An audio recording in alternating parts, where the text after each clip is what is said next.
ambulance driver on the Western Front, he bore witness to the carnage of the trenches in Europe. Then, during the Second World War, he survived more than 3 years in Japanese prisoner of war camps.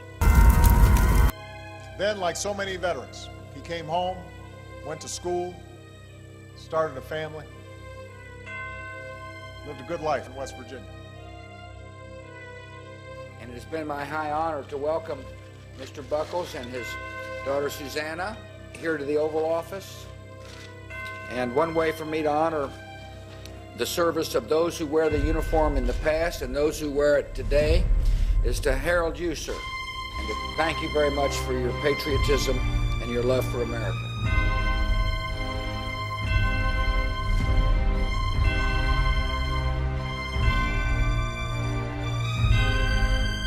Please stand and express your gratitude for the Missouri boy who came home, Mr.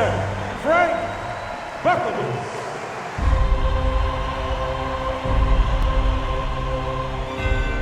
Old soldier Frank Buckle, now 106, has hardly faded Earlier away. this year, a permanent display was unveiled at the Pentagon honoring American World War I Later, he veterans. was awarded the Legion of Honor by the French government.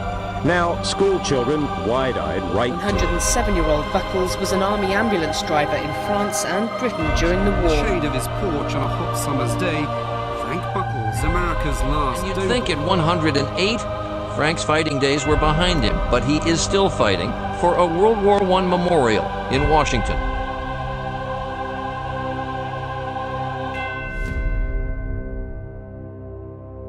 It is with great honor that we present to you Pershing's Last Patriot. 110 years in the making. The true fabric of the American spirit.